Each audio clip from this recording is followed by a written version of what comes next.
আমার আগের ভিডিওতে তোমরা দেখেইছো যে এই পাকুনি বুড়িটা অনেকদিন পর এসেছিল আমার ক্লাসে, কিন্তু আমার কাছে শেখে না। কিন্তু এ আমার স্টুডেন্টেরই একটা বোন হয়। তো এসেছিল অনেকদিন পর, এসে কিন্তু আমার সাথে গল্প করছিল।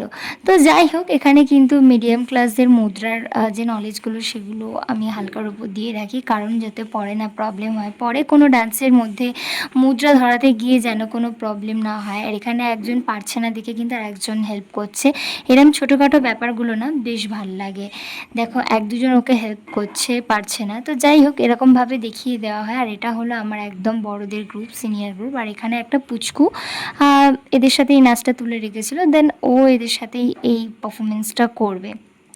তো যাই হোক, এই সবের মাঝেও ডান্স ক্লাস শেষ হওয়ার পর আমার এই গ্রুপের এক সায়নী বলে স্টুডেন্টের আবদার ছিল, ম্যাম আজকে আমরা এখানে মিউজিক্যাল চেয়ার খেলবো। তো যাই হোক, সবার লাস্ট কিন্তু ওদের ক্লাসটা শেষ হয়, মানে সমস্ত গ্রুপদের ছুটি দেওয়ার পর আমি কিন্তু ওদেরকে একটা যে কোনো একটা ডান্স বাকি থাকলে সেটা করিয়ে তারপর ছুটি দিই। তো যাই হোক, আজকে ওরা এখানে খেলবে হচ্ছে মিউজিক্যাল চেয়ার। তো ওর আবদারেই আমি বললাম চলো ঠিক আছে, ওকে মিউজিক্যাল চেয়ার খেলা হবে যখন, ঠিক আছে। আর আমার মা এখানে বাচ্চাদের সাথে পড়ে বাচ্চা হয়ে গেছে, সাথে আমার বোনও ওদের সাথে যোগদান করেছে। চলো সেটারই একটু ফুটেজ দেখে নেওয়া যাক।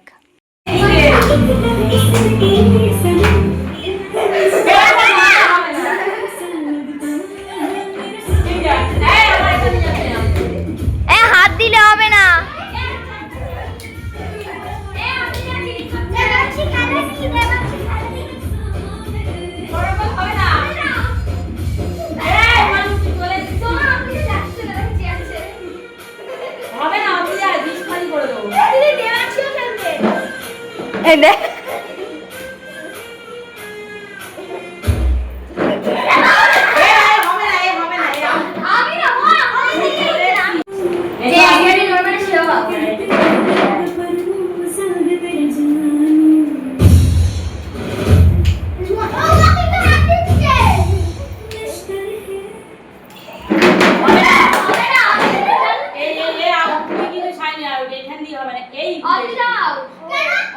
ওদের আবদার রাখতে কিন্তু আমিও একদম মিউজিক ডিরেক্টর হয়ে গেলাম। এখানে আমি মিউজিক এখানে অফ করছিলাম, অন করছিলাম, আর ওরা কিন্তু এখানে সবাই মিলে একসাথে চেয়ারের আশেপাশে ঘুরছিল, আর আমি কিন্তু মিউজিক পরিচালনায় ছিলাম। তো যাই হোক, এরকমভাবেই সেই দিনটা কাটলো। তো তোমাদের আমার এরকম সুন্দর ভিডিও দেখতে কেমন লাগে অবশ্যই কিন্তু আমাকে কমেন্টে জানিও। শুধু কিন্তু ডান্স না, ছাত্রীদের ছোট ছোট আবদারগুলোও কিন্তু আমি রেখে থাকি। সেই আবদারগুলোর মধ্যে কিন্তু এটাও একটা ছিল।